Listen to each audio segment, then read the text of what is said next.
fa totosa omaly ihany ko tetsy amin'ny ANSPFLO ihany ho an'ny ty taranja lomano ty ny fivorimbe ara-potoana ho an'ny fédérationna malagasy ny taranja lomano. Mbola nahazo ny fitokisana 100 avy amin'ireo ligiparitra ny filoha mpitantana Ramanatsoa Gabriel sy ny ekipany izay avy amin'ireo ligiparitra moa izany fahatokisana izany mitoy izany ny asan'ny fédérationna amin'ny fampiroboroboana sy fitantanana ny taranja lomano. Isan'ny goavana miandry ny fédérationna ary amin'ny topilalaovana farany ity ho azy ireo ihany koa amin'ny mandat farany izay tantanan'ny fédérationna ny lalaon'ny nosy izay atao atsy amin'ny nosy Maurice. Mitondra fanazavana mikasika indrindra izay Andriamatoa Ramanatsoa Gabriel filohan'ny fédérationna malagasy ny taranja lomano.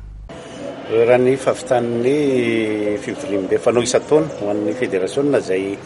angatahana ilay ataontsika hoe kitus dia zavatra nafinaritra aloha zany dia tamin'ireo ligiparitra tonga namonjy ny fivoriana izany hoe ny efatra ny tonga ny anankiray fa nandefa ny taratasy fialan-tsininy avy any Tomasina noho ny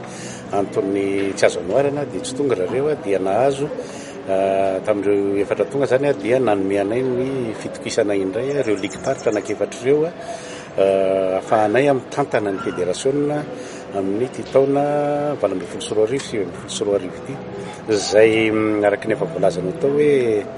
famaranana ihany koa ho an'ny fédérationna satria tapitra amin'io zany fotoam-pitantanana ho an'ny comité directeur ny fédération. Raha ny fanamby angambany dia efa hatramin'izay moa ny fédérationna nanao fanamby foana dia ny fampiroboroboana ny taranja lomano eto Madagasikara ary fandraisana anjara ny rehetrarehetra izay tompona andraikitra rehetrarehetra ao anatin'izany. Raha ho an'ity taona famaranana ny taona zany hoe ny taona 2024 sy 2024 dia ny Jeux des Îles angambany tena atao hoe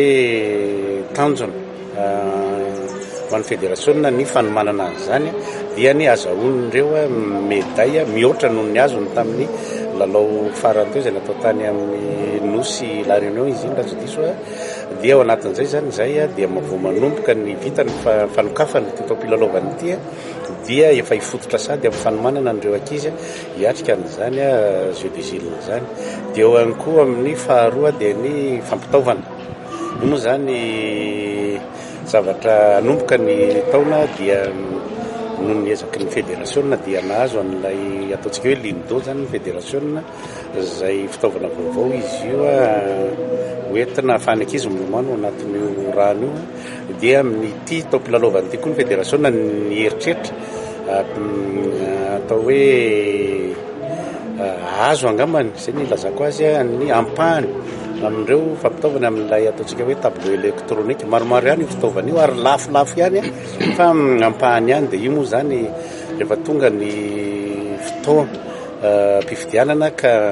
fanirinay na iza isolo anay eo na iza isolo anay eo raha tsy azonay amin'ny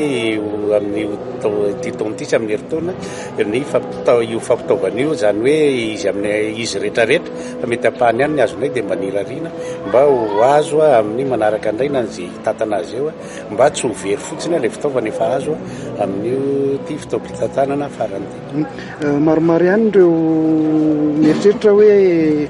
fanaparitahana ny ligue izay ligue mety ho vaovao aiza ho aiza zany mety ho fipetraka izay amin'izao fotoam-paminarana io moa nahita teo tsika tamin'iny fivoriana teo iny fa rehefa mandeha ny tsika rehetrarehetra na ny fédérationna na itsika izao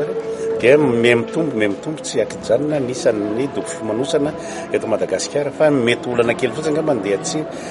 natao hoe fananana nylay hoe manaraka ny felitra iraisam-pirenena fa mbola dobo fimanosana ny amin'ireny trano fandraisam-bahiny ireny. Dia tamin'ity zany zao dia misy ny tonga teo zao zareo avy any Nosy Be zany hoe amin'ny heritaona zany mety efa hiaraka amintsika eto ny ligiparitra Diana zany zay aloha zany zao nefa hita akaika sy azo antoka fa hisy amin'ny ty taopilalaovana vomitsidika.